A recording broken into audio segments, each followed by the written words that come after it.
Hello મિત્રો, welcome to the new vlog. આજે આપણે તમને એક બહુ ઇન્ટરેસ્ટિંગ વસ્તુ બતાવવાના છીએ. તો ઘણા બધાની રિક્વેસ્ટ આવેલી કે આપણે હોમ ટૂર તમે કરાવો કે ત્યાં ઘર કેવા હોય, અપાર્ટમેન્ટ.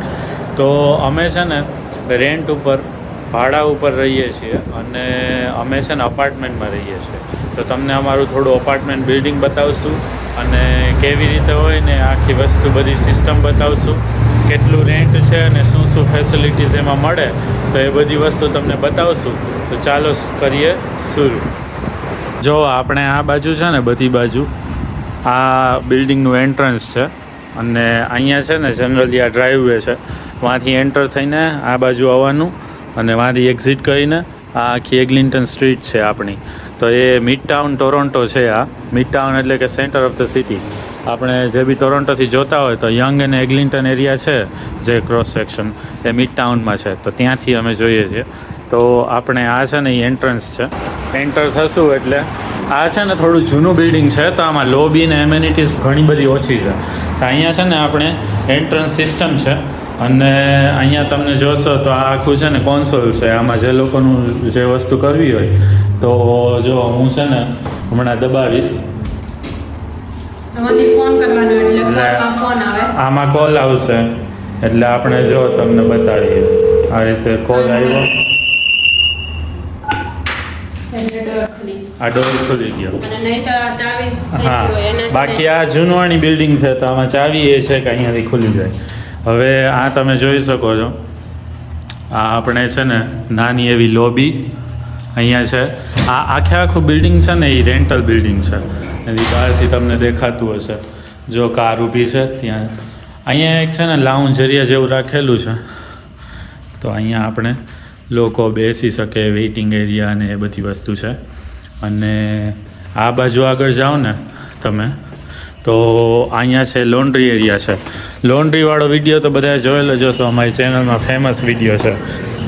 આમ આગળ જાઓ એટલે છેલ્લે છે ને સ્ટેરકેસ છે, ત્યાંથી ઉપર નીચે ઇમરજન્સી એક્ઝિટ માટેની હોય છે. આ જે ગ્રીન લાઇટ છે ને એક્ઝિટ સાઇન, દોડવાવાળો માણસ, એ એક્ઝિટ સાઇન છે ને બહુ ફરજિયાત છે. એ રીતનું છે કે અહીંયા એક્ઝિટ માટેની લોકોને ખબર પડે. આ આગળ છે ને એમ્પ્લોઈઝ ઓનલીવાળું આ પ્રોપર્ટી મેનેજમેન્ટની ઓફિસ છે કે તમારે કાંઈ બી ક્વેશ્ચન હોય, જરૂર હોય તો એ બધી વસ્તુ તમને ત્યાં છે ને જે બિલ્ડિંગ સુપરિન્ટેન્ડન્ટ બી હોય ને પ્રોપર્ટી મેનેજર બી હોય, તો એ લોકો છે ને બધી વસ્તુ કરી લે. હવે આપણે તમને થોડું પાર્કિંગ બી બતાવી દઈએ. આ ગ્રાઉન્ડ ફ્લોર છે, અહીંયા છે ને થોડા ઘણા યુનિટ છે. અહીંયાથી એન્ટ્રી બી થાય છે, પણ આ બેકયાર્ડ જેવું છે બિલ્ડિંગનું. તો અહીંયા છે ને બિલ્ડિંગ એક્ઝિટ થાય પણ પાછળની બાજુ. તો આ છે ને એ બધું વિઝિટર પાર્કિંગ, અને જે લોકોને પાર્કિંગ કરવું હોય અહીંયા આ બધું તમે જોઈ શકો છો. બધા ગાર્બેજ ને બધી વસ્તુ મેન્ટેન થાય, એનાથી ઉપાડીને લઈ જાય અને આખું પાર્કિંગ જ છે. જો બધી બાજુ પાર્કિંગ. અહીંયા છે ને આ પહેલું એવું બિલ્ડિંગ મેં જોયું છે સિટી ઓફ ટોરોન્ટોમાં. બાકી બધા બિલ્ડિંગમાં વિઝિટર પાર્કિંગ તો હોય જ, અને એ છે ને જે લોકો વિઝિટરને ગેસ્ટને બોલાવતા હોય એને ફ્રીમાં મળે. આ છે ને આખું રેન્ટલ બિલ્ડિંગ છે. આમ જો તમે જોઈ શકો.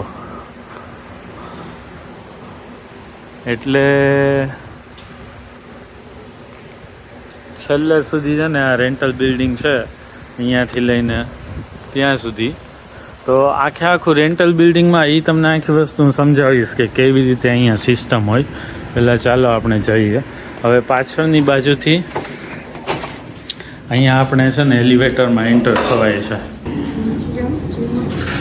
હવે જો આપણે છે ને બેઝમેન્ટ લેવલ પર જઈએ છીએ. આ બિલ્ડિંગ છે ને રેન્ટલ બિલ્ડિંગ છે, તો અહીંયા એટલી બધી એમેનિટીઝ છે ને. પ્લસ આ છે ને મિનિમમ મને લાગે છે 40 વર્ષ જૂનું બિલ્ડિંગ છે, 35 થી 40. તો અહીંયા છે ને એક જ વસ્તુ છે, આપણે અહીંયા નાનું જીમ છે, તો આ વાળું જીમ, અને જીમમાં તમને અહીંયા બધું દેખાતું હશે આવી રીતે બધા ઇક્વિપમેન્ટ્સ. આ જીમ જે લોકોને યુઝ કરવું હોય એ લોકો માટે ફ્રી છે, તો એ રીતનું છે. બીજી વસ્તુ તમને એ બતાવું કે અહીંયાનું પાર્કિંગ છે. હવે તો 3-4 લેવલ છે ને પાર્કિંગના હોય, P1, P2, P3, P4, ઘણા બિલ્ડિંગમાં 5 લેવલ સુધી હોય. એમાં એક ક્રાઇટેરિયા છે કે કેટલા માળનું બિલ્ડિંગ ને કેટલા યુનિટ છે એના પ્રમાણે એટલા પાર્કિંગ આપવા જ પડે. તો અહીંયા તમને જોઈ શકો છો બધી બાજુ છે ને બધી કાર છે, અને આ રીતનું પાર્કિંગ છે. આ એક જ લેવલ છે આમાં. એટલે અહીંયા છે ને બધા મોસ્ટલી છે ને રિટાયર્ડ લોકો અને જે લોકો વર્ષોથી રેન્ટ ઉપર જ રહેતા હોય, જેને ઘર ન લેવું હોય ને એવા લોકો જ અહીંયા રહે છે. તો એટલા બધા કારના પાર્કિંગ છે ને ઘણા બધા ખાલી છે. તો આ લોકો બીજા લોકોને બી આપે છે પાર્કિંગ. એ રીતનું છે. હા જો હવે ઉપર જશે. નીચે લોકર રૂમ બી છે આપણે. તો લોકર રૂમમાં છે ને તમારે જેટલો બી સામાન એક્સ્ટ્રા હોય અપાર્ટમેન્ટમાં ન રાખવો હોય એ બધો સામાન છે ને તમે લોકરમાં સ્ટોર કરી શકો. તમારા વિન્ટર ટાયર હોય, તમારે કોઈ બી વસ્તુ હોય તો એ રીતનું છે. તો આ આપણે હવે આપણા અપાર્ટમેન્ટ પર આવી ગયા છીએ. ચાલો તો શરૂ કરીએ. તો સૌથી પહેલી વસ્તુ જો તમે, આ આપણો છે ને લિવિંગ રૂમ છે. અહીંયા અમે જો અમારા બધા ચપ્પલ, શૂઝ ને બધી વસ્તુ રાખીએ છીએ. આ આખો લિવિંગ એરિયા છે.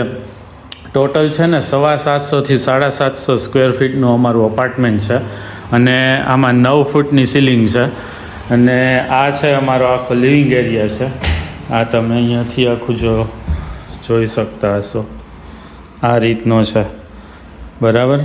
હવે આ કોર્નર ઉપરથી આપણે જઈએ ને તો આ આપણો છે એ ડાઇનિંગ એરિયા છે. પછી આપણે અહીંયા આપણા ભગવાનને બેસાડેલા છે. આપણે મંદિર લેવાનું હજી બાકી છે પણ મંદિર લેવાઈ જશે.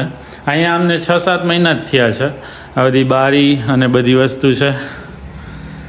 અહીંયા આપણા લિવિંગ એરિયા બેસવાનું. પછી આપણે કિચનમાં એન્ટર થઈ ગયા. કિચનમાં જો છે ને અહીંયાથી બી એન્ટર થવાય છે, અહીંયાથી બી એન્ટર થવાય છે. તો આ અને આ બંને છે ને તો અમે કન્વિનિયન્સ માટે રાખેલા છે. તો કિચન આવી રીતે છે. અહીંયા છે ફ્રીજ, આ બધા કેબિનેટ્સ, અહીંયા બધી 2 સિંક, આ બધી વસ્તુ, એર ફ્રાયર, પાણીનો ગોરો અમે જો પિત્તળનો છે મગાવેલો છે ઇન્ડિયાથી સ્પેશિયલ. અહીંયા આપણે સિસ્ટમ હંમેશા મોસ્ટલી બધા એમાં સેમ જ હોય છે કે ઉપર છે માઇક્રોવેવ હોય આ રીતનું, આમાં બધા મોડ આવે અલગ અલગ, નીચે છે ગેસ હોય. આ બધું ઇલેક્ટ્રિક છે કે અહીંયા કંઈ ગ્રીલ ન હોય, આ છે ને તરત ગરમ થઈ જાય એની જાતે જ. અહીંયા મૂકી દો નાના મોટા વાસણ, ચારેય ચારના આવે. અને અહીંયા નીચે આપણે તમે અમારા પિઝાવાળા બ્લોગમાં જોયેલું હશે આ બધું અવન છે. આ અવન છે ને બહુ સારું પડે. એમાં બી બેક ને બ્રોઇલ ને બધા ઘણા ઓપ્શન છે. અને નીચે બી અહીંયા આપણે સ્ટોર કરવા માટેનું સામાન. તો આ રીતનું કિચન છે. હવા ઉજાસ બહુ સારો છે. પ્રકાશની બાબતે આ ઘર બહુ સારું છે. એ આખી ડિટેલ તમને સમજાવું. હવે જો આપણે આ એન્ટ્રી થઈને અહીંયા આપણે છે ને બધો શૂઝ, એક્સ્ટ્રા શૂઝ, પછી સાફ સફાઈનો સામાન, બધો છત્રી, આ તે બધી વસ્તુ. પછી આ કાચવાળો છે તો આ આપણે મિરરની જેમ યુઝ થઈ જાય, બરાબર. અને અહીંયા બધા અમારા છે ને કપડાનો ક્લોઝેટ છે, મેઇન કપડાનો ક્લોઝેટ. આ છે એ બીજો ક્લોઝેટ છે. આમાં આપણે જો બધી વસ્તુઓ છે, એક્સ્ટ્રા સ્ટોરેજ, એ બધી વસ્તુઓ રાખતા હોય છે. પછી અહીંયાથી આપણે એન્ટર થાય તો આ આપણું વોશરૂમ છે. અહીંયા જનરલી જો છે ને આ રીતનું મેડિસિન કેબિનેટ, સિંક, ટોયલેટ અને આપણે છે ને ટબ. જનરલી અહીંયા છે ને શાવર ટબ આપતા હોય છે પણ એવું નથી. અહીંયા છે ને શાવર જે આપણે ચોકડીવાળા ગ્લાસવાળો એન્ક્લોઝર હોય ને એવો શાવર બીની જગ્યા આપે, પણ આ રીતનું હોય છે. અને આ આપણો બેડરૂમ, આ એક બેડરૂમનું અપાર્ટમેન્ટ છે તો એ રીતનું છે. અહીંયા આ અમારો બેડ છે. અહીંયા આપણે એક્સ્ટ્રા ગાદલું રાખેલું છે કોઈ મહેમાન આવે તો. આ અમારી વર્ક સ્પેસ અને ભણવાનું અને વર્ક કરવાનું અને બધી વસ્તુ અહીંયા તમે જોઈ શકો. અમારા માઇક ને ઘણી બધી સામાન છે. અને આ પાછું બીજું એક છે જો આ વાળું, બીજા કપડાનો કબાટ. તો આ રીતનો બધું છે વસ્તુઓ. હવે આપણે બાલ્કનીમાં જઈને જોઈએ. અહીંયા આપણે છે ને ઇન્ડિયાની જેમ આ જાળી હોય ને મચ્છરની, તો એ રાખવી હોય તો થાય. તો આ જો આપણે અહીંયા છે વિન્ટર ટાયર છે, એ છે પછી આપણે અહીંયા અમે 2 જ જણા અત્યારે છીએ, તો આપણે અહીંયા બેસવાનો બાલ્કનીમાં. આ આખો બાલ્કની અમારી છે અને આ અમારી બાલ્કનીમાંથી વ્યૂ છે. આ રીતનો વ્યૂ છે.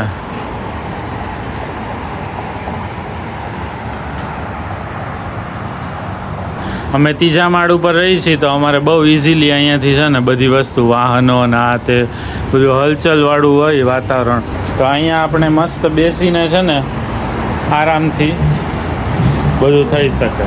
આ ઓલું જે આપણે એન્ટ્રન્સ હતું એનું ધાબુ છે. આ જો આ વાળું છે ને, આ બસ સ્ટેન્ડ છે આપણા ઘરની એક્ઝેક્ટ સામે, અને સામે બીજો બસ સ્ટોપ છે, તો ત્યાં બસ ઉતારે અને અહીંયા બસ આમ લઈ જાય તમને આ બાજુ. અને અહીંયાથી 1 કિલોમીટર આગળ છે ને એ અમારું મેટ્રો સબવે છે ને, જે ટ્રેન એનું સ્ટેશન છે, તો બધે સિટીમાં જઈ શકાય. આ મિડ ટાઉન એરિયા છે, તો અહીંયા છે ને બધી કનેક્ટિવિટી ને એ બધું બહુ સારું હોય, ચાલવા માટેની વોકિંગ સ્પેસ ને એ બધું સારું છે. તો એ રીતનું છે. અને અહીંયા જો આપણે આવાળું છે ને ડોગ એરિયા કયો કે બેસવાનું કયો કે એ બધું અહીંયા છે ને સ્પેશિયલ બેસવા જેવું છે. તો અહીંયા 2-4 ખુરશીઓ બી નાખેલી છે, તો અહીંયા બેસી શકાય. તો એ રીતનું છે.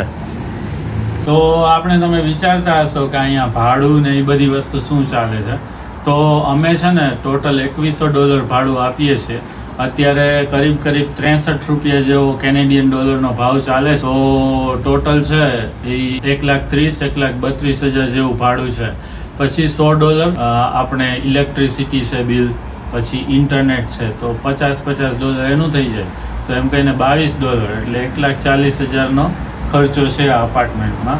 એમાં ખાલી રહેવાનું, કાર પાર્ક કરવાની એ બધી વસ્તુ આવી ગઈ, ઇન્ટરનેટ છે, ઇલેક્ટ્રિસિટી છે, એ બધી વસ્તુ. બાકીની બધી વસ્તુ છે ખાવા પીવાની, ગ્રોસરી કરવાનું, આ છે તે છે, એ બધો અલગથી ખર્ચો. એટલે લોકો કહેતા હોય ને કેનેડિયન ડોલરમાં પૈસા કમાવા, એટલે તમે ક્યાં રહ્યો છો, કેવી રીતે રહ્યો છો, એ બધી વસ્તુ બહુ મેટર કરતી હોય છે. તો અહીંયા ટોટલ ભાડું છે આમ જોવા જઈએ ને તો 2,000 છે, એટલે 1,20,000. $100 પાર્કિંગના એટલે 6,000 એમાં બીજા એડ થયા, 1,26,000. ને $100 ઇલેક્ટ્રિસિટી અને એ બધાના એમ કરીને 1,32,000. $2,200. તો એમાં હવે આ 60 રૂપિયા લેખે ભાવ કર્યો, પણ 63 રૂપિયા લેખે કરો ને તો 1,38,000 ટોટલ છે એ તમારા ખાલી આમાં જ ગયા. હવે નો ડાઉટ આ છે ને બહુ પ્રાઇમ એરિયા છે. અહીંયા આપણે છે ને બધી વસ્તુ છે, કન્વિનિયન્સ છે. આજુબાજુમાં 5 તો ગ્રોસરી સ્ટોર છે અમારે, કે તમે જે બાજુ જાઓ ને 5 મિનિટના રસ્તે તમને ગ્રોસરી મળી જાય. પછી ડોલર સ્ટોર છે, પછી બીજી બધી શોપર્સ છે, પછી દવાખાના છે, પછી કાંઈ બી જરૂરિયાત હોય ને તો 5 મિનિટના રસ્તે તમને બધી વસ્તુ મળી જાય. તો અહીંયા તમે 600-650 સ્ક્વેર ફીટનો 1 બેડરૂમ વાળો કોન્ડો લેવો હોય તો ટેક્સ બેક્સ બધું ભરીને છે ને તમારે 4 કરોડ થાય મિનિમમ. $7 લાખ તો સમજીને જ ચાલવાના બધી વસ્તુ કરી. એટલે અમે અહીંયા રેન્ટ ઉપર રહીએ છીએ અને આટલું રેન્ટ છે. હવે તમે વિચારતા હશો કે આ જૂના બિલ્ડિંગ અહીંયા છે ને 50-50, 60-60, 70-70 વર્ષ જૂના બિલ્ડિંગો છે, એ અહીંયા એવી રીતે મેન્ટેન કરે, દર વર્ષે મેન્ટેનન્સ બહુ હેવી હોય અને સારી રીતે કન્સ્ટ્રક્શન જ એવી રીતે કર્યું હોય કે આટલું તો ચાલે. જેની લાઈફ સ્પાન છે ને એ 50 થી 70 વર્ષ સુધી ઇઝીલી હોય છે.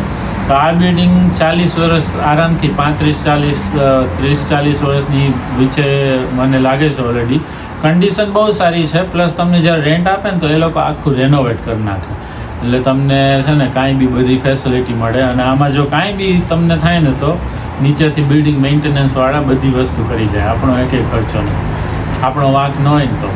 અને બીજું 2-3 રીઝન એવા છે કે અહીંયા તમે બીજા નવા બિલ્ડિંગમાં ને એ બધે રહેવા જાઓ ને 1 બેડરૂમ વાળું અપાર્ટમેન્ટ તો $2,300-2,400 ઇઝીલી છે ભાડું થાય. અમને અહીંયા છે $2,100 પ્લસ આ બધી કરીને $2,200 થાય, ઓલું 2,500માં પતે. તો એના લીધે જૂનું બિલ્ડિંગ સિલેક્ટ કરવાનું છે કે આપણે તો ભાડે જ રહેવું છે. અને બીજી વસ્તુ એ છે કે આપણે છે ને જૂનું બિલ્ડિંગમાં ફાયદો એ છે કે હાઈ સીલિંગ, 9 ફૂટની સીલિંગ મળે. અત્યારના જેટલા નવા બિલ્ડિંગ છે ને એમાં રેન્ટલવાળા સ્પેશિયલી 8 ફૂટની જ સીલિંગ હોય.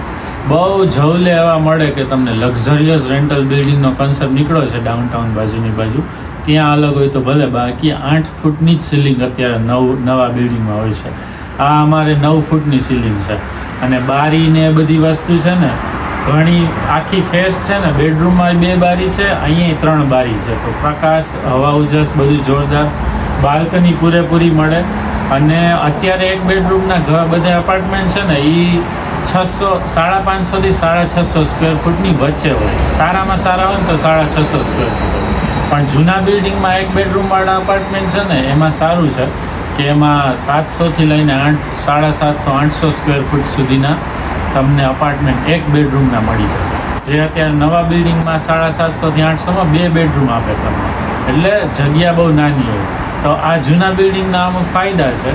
નુકસાનમાં એ છે કે હવે નવા બિલ્ડિંગમાં બધાય છે ને એમેનિટીઝ બહુ આપે છે, કે પૂલ હોય, જીમ હોય, યોગા રૂમ હોય, પાર્ટી રૂમ હોય, પછી ગેમ એરિયા હોય, પછી પૂલ ટેબલ ને એ બધી વસ્તુ હોય, સ્વિમિંગ પુલ ઇન્ડોર હોય, એ બધી વસ્તુ છે ને બહુ સારી હોય ફેસિલિટીઝ.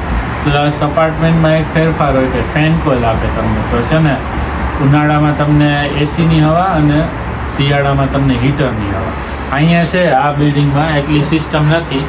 જો આ બધા છે ને આપણા હીટર છે, આ જૂનવાણી બિલ્ડિંગ અહીંયાના છે ને આ હીટર છે.